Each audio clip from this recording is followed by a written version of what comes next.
Hello my dear students, Gayatri Vidya Mandir उच्च माध्यमिक विद्यालय सांचौर जिला जालौर के हमारे इस YouTube चैनल पर आप सभी का फिर से स्वागत है।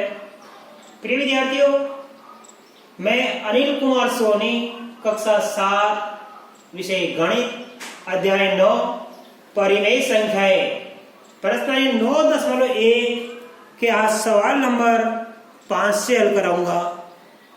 बच्चों, इसके पहले कि मैं आज प्रश्नावली के सवाल हल कराऊं, आपको फिर कहना चाहूंगा कि यदि आपने हमारे YouTube चैनल को अभी तक सब्सक्राइब नहीं किया है तो सब्सक्राइब जरूर करें।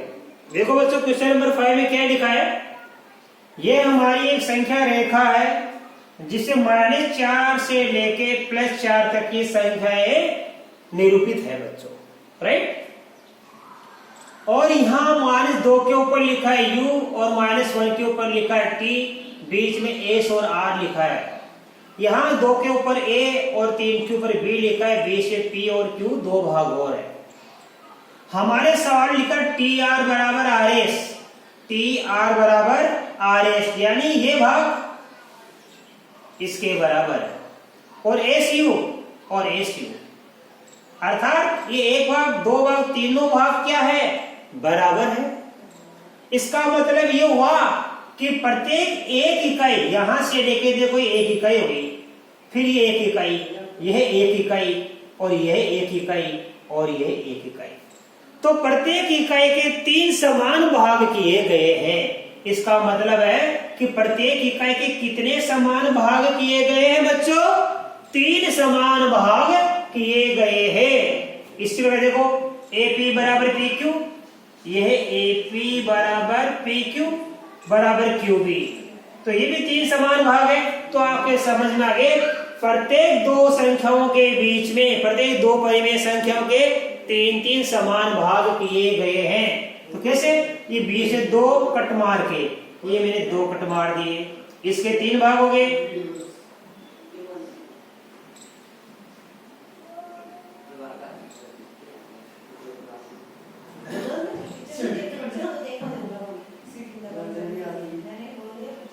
अब देखो, इसके 2 भाग करेंगे, 3 भाग करेंगे, इसके भी हम क्या करेंगे, 3 भाग, ये 3 भाग हो गए, ये 3 भाग हो गए, ये 3 भाग हो गए। अब आपके समझ आ गए, प्रत्येक इकाई के या प्रत्येक एक इकाई के 3 समान भाग किए गए। हमें P, Q, R और S के नाम लिखे। देखो यहाँ पे इधर ये माइनस में है, बीच में 0, इधर माइनस है, और 0 इधर क्या है, प्लस। ध्यान देना, इधर प्लस और इधर माइनस। अब देखो यहाँ पे हम 0 से चलेंगे, ये चलेंगे तो ये 1 भाग, 2, 3, 4, 5, 6, 7, 8, 9, 10, 11, 12 भाग इधर हो गए, 0 से इधर आएंगे तो 1 माइनस का, -2, -3, -4, -5, -6, -7, -8, -9, -10, -11, -12 भाग हो गए। क्योंकि प्रत्येक के 3 भाग किए गए तो बटा में हमको 3 लिखना है। बटा में हमको क्या लिखना है, हम प्रत्येक यहाँ पे जो बिंदु है इनकी परिमेय संख्या हम ज्ञात कर सकते हैं। तो देखो बिंदु P लिखा है,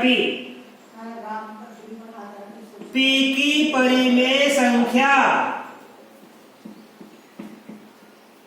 हम लिखेंगे। देखो बिंदु P कहाँ है, ये रहा। तो यहां से हम 0 से स्टार्ट करेंगे बच्चों, ये 0 से 1 2 3 4 5 6 7, ये कितना 7, तो 7/3, ये 7/3,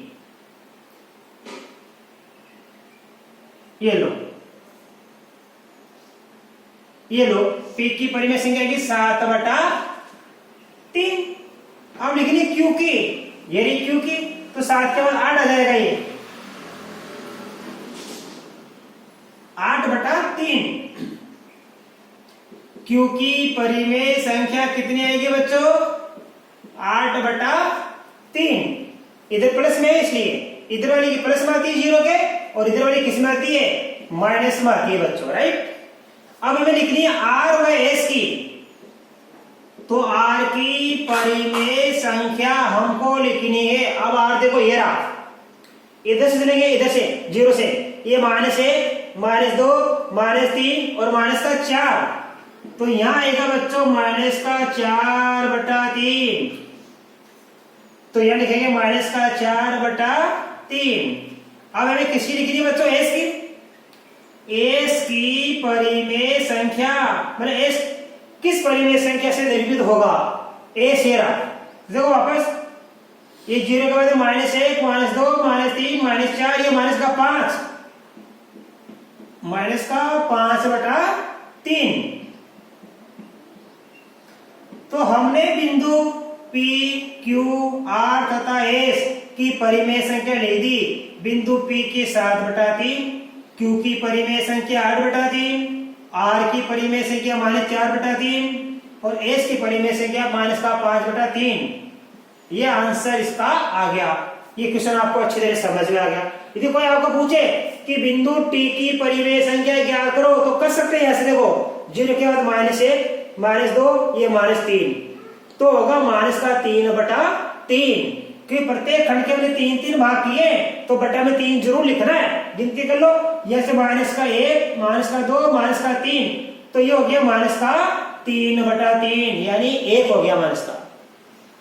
अब आगे बढ़ो सवाल नंबर 6 की तरफ। कौन से युग्म एक ही परिमेय संख्या को निरूपित करते हैं? एक ही का मतलब समान परिमेय संख्या। इनमें से कौन कौन सी है? उस युग्म को हमको छांटना है बच्चों। देखो कैसे छाटेंगे? यहां पे -7/21।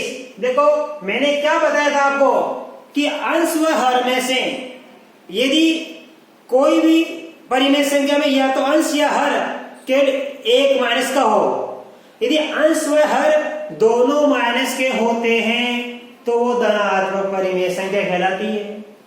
अंश व हर में से दोनों ही यदि ऋणात्मक होते हैं तो भी धनात्मक परिमेय संख्या कहलाती है। तो अंश व हर, देखो यहाँ पे दोनों प्लस के हैं तो ये परिमेय संख्या धनात्मक है। यहाँ पे ऊपर नीचे में कहीं एक जगह माइनस का चिन्ह गया, चाहे ऊपर आए चाहे नीचे आए, ये तो अंश की जगह या हर की जगह। तो एक जगह यदि माइनस का चिन्ह आता है तो वो ऋणात्मक परिमेय संख्या कहलाती है, और दोनों जगह समान चिन्ह है ऊपर नीचे, वो कहलाती है धनात्मक परिमेय संख्या। तो देखो बच्चों यहाँ पे क्या है? ये धनात्मक परिमेय संख्या है और ये ऋणात्मक परिमेय संख्या है। कभी भी ऋणात्मक परिमेय संख्या और धनात्मक परिमेय संख्या बराबर नहीं हो सकती। यदि मैं लिख दूं यहाँ पे -1/2 और यहाँ लिख दूं 1/2 तो ये बराबर नहीं है। ये दोनों परिमेय संख्या बराबर नहीं है, क्योंकि ये धनात्मक परिमेय संख्या है और ये ऋणात्मक परिमेय संख्या है। ऋणात्मक परिमेय संख्या धनात्मक परिमेय संख्या कभी भी बराबर नहीं हो सकती बच्चों। तो ध्यान देना, देखते मालूम पड़ गया, यही ऋणात्मक है और ये धनात्मक है, दोनों परिमेय संख्या बराबर नहीं हो सकती।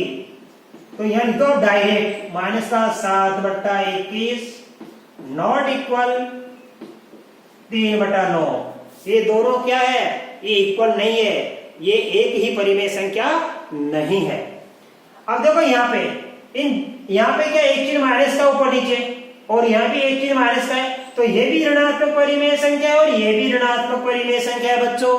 आए समझ में? तो देखो क्या लिखेंगे, इसको करेंगे। देखो ये भी ऋणात्मक और ये भी ऋणात्मक है, दोनों ऋणात्मक संख्या है। आप इसको काट के देख लो, ये दोनों 4 से कटती है, ये 4, 16 4 से कटेंगे 4 बार, 20 को 4 से कटेंगे 5 बार, इसको 5 से काट दो, 5 का भाग 4 बार, 5 का भाग 5 बार, तो ये क्या गया?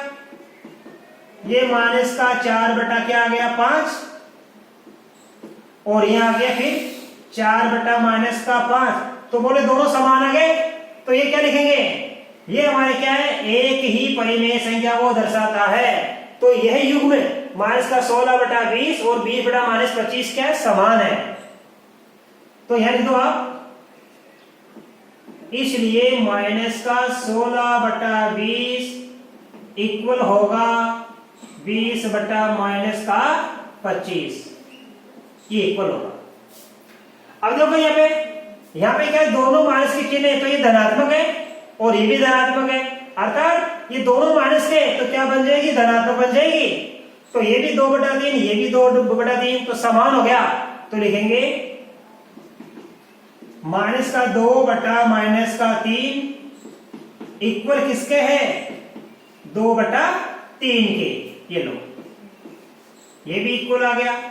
ठीक है, अब आप ध्यान दो सवाल नंबर 4 में, यहां एक चिन्ह माइनस का है ऊपर नीचे में से, और यहां भी एक चिन्ह माइनस का है। इसका मतलब ये भी ऋणात्मक और ये भी ऋणात्मक है। इतना तो पहचान हो गया हमको कि दोनों परिमेय संख्या ऋणात्मक है। अब पता करेंगे कि दोनों समान है या नहीं। आप काट के देखो, ये दोनों 4 से कटती है, 4 का भाग 3 बार, 4 का भाग 5 बार, तो क्या प्राप्त हुआ? इधर तो माइनस का 3/5 था ही हमारे पास, देखो बच्चों पहले से, इधर भी क्या गया, माइनस का 3/5 प्राप्त हो गया। दोनों इक्वल आ गए। इसका मतलब दी गई परिमेय संख्या का युग्म क्या है? समान है। तो आप लिख सकते हैं बच्चों, ये माइनस का, ध्यान देना इसलिए, माइनस का 3/5 इक्वल है माइनस के 12/20, ये आ गया। ठीक है, ये भी इक्वल हो गया। तो कौन कौन से इक्वल हो गया? नंबर 2 हो गया, नंबर 3 हो गया, नंबर 4 हो गया। अब 5 देखो, यहाँ क्या है, ये ऋणात्मक परिमेय संख्या और ये भी ऋणात्मक परिमेय संख्या है। आप काट देगा ना, ये दोनों 3 से करती है, 3 का भाग 8 बार और 3 का भाग 5 बार, तो हमको क्या प्राप्त हुआ? ये 8 बटा माइनस का 5, इधर माइनस का 8/5, दोनों उत्तर बराबर आ गए, तो ये इक्वल हो गया। इसलिए 8/-5 इक्वल किसके होगा? -24/15, ये भी इक्वल हो गया। अब देखो ये धनात्मक है परिमेय संख्या, ये ऋणात्मक है, तो ये क्या है? Not equal. तो आप इधर 1/3 नॉट इक्वल -1/9, डायरेक्ट लिखना आपको। क्यों नहीं है? क्योंकि ये धनात्मक परिमेय संख्या और ये ऋणात्मक है, ये कभी बराबर हो ही नहीं सकती। अब देखो यहाँ पे, ये माइनस माइनस है दोनों जगह, तो ये धनात्मक हो गई, ये क्या हो गई? धनात्मक, और ये क्या? ऋणात्मक, तो ये भी नॉट इक्वल। तो आप इधर डायरेक्ट माइनस का 5/-9 नॉट इक्वल 5 बटा माइनस का 9। ठीक है, तो हमारे पास ये नॉट इक्वल, ये नॉट इक्वल, ये इक्वल है चारों, और ये नॉट इक्वल। तो बच्चों मैंने आपको ये सवाल नंबर 5 और 6 सिखा दिए, और आपको अच्छी तरह समझ में आए होंगे बच्चों। इसका आप स्क्रीनशॉट लो, मैं आपको सवाल नंबर 7 सिखाऊंगा। अब देखिए बच्चों, क्वेश्चन नंबर 7, निम्नलिखित परिमेय संख्याओं को उनके सरलतम रूप में लिखिए। आपको बता रखा है, मैंने जब अध्याय की शुरुआत कराई, सरलतम रूप में कैसे लिखते हैं बच्चों? इन परिमेय संख्याओं को समान संख्या से काटते जाएंगे जब तक ये कटेगी, और जब ये कटना बंद हो जाएगी तो वहीं हम छोड़ देंगे, वो इनका सरलतम रूप होगा। तो देखो बच्चों, हमारे पास इसमें 4 क्वेश्चन है। नंबर 1 -8/6, नंबर 2 25/45, नंबर 3 -44/72, और नंबर 4 -8/10। देखो बच्चों, ये सबसे पहले ये दोनों किस समान संख्या से कटेगी आपको मालूम है, क्योंकि ये दोनों 2 के पहाड़े में आते हैं। 2 का पहाड़ा 4 बार बोलने पर 8 आता है, और 2 का पहाड़ा 3 बार बोलने पर 6 आता है। इसका अर्थ ये हुआ कि दोनों समान संख्या 2 से कट जाएगी, तो 2 का भाग देंगे इसमें 4 बार जाएगा, और 2 का भाग देंगे इसमें 3 बार जाएगा। तो इसका आंसर आएगा सरलता भिन्न -4/3, ये इसका आ गया आंसर, राइट। अब देखो ये 25/45, अब हमें मालूम है कि 25 और 45 किससे कटती है, क्योंकि दोनों ही विषम संख्या है। एक विषम और एक सम हो तो कभी भी 2 से नहीं कट सकती, और दोनों विषम है तो भी 2 से नहीं कट सकती। तो अभाज्य संख्या 3 का भाग देंगे, 3 से भी नहीं कटती है। 3 के बाद अगली अभाज्य संख्या आती है 5, कि 4 तो भाज्य होती है, तो भाज्य का भाग नहीं देना, हमें अभाज्य संख्या से काटना है। तो भाज्य संख्या 5 के पहाड़े में ये दोनों संख्या आती है। 5 का पहाड़ा 5 बार बोलने पर 25 आता है और 5 का पहाड़ा 9 बार बोलने पर 45 आता है। इसका अर्थ ये हुआ कि ये दोनों संख्या 5 से कटती है। देखो 5 से इसको काटूंगा 5 बार और 5 से इसको काटूंगा 9 बार, तो उत्तर आ गया 5/9, राइट। इसी प्रकार देखो ये संख्या, क्योंकि दोनों ही सम संख्या है और सम संख्या में से 2 से कटती है, तो पहले आप इसको 2 से काट दो दोनों को। और ध्यान रहे, किसी भी संख्या को 2 से काटते हैं तो बड़ी सरल चीज है, आपको समझा रहा हूं। 2 से काटने का मतलब है संख्या आधी हो जाती है, राइट।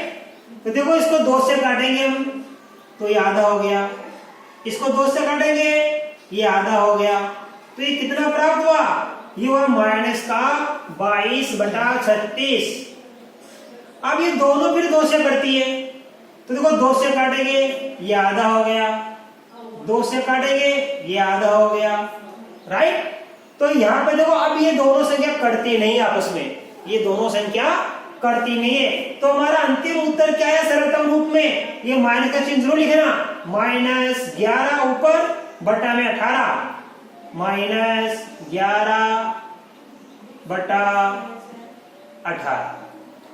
अब देखो बच्चों इसी प्रकार ये माइनस के 8/10 है, ये दोनों ही सम संख्या है और हम जानते हैं सम संख्या हमेशा 2 से कटती है। तो 2 का भाग देंगे या 4 बार जाता है, 2 का भाग देंगे तो 5 बार जाता है, तो ये -4 और ये लिखेंगे 5, ये आंसर।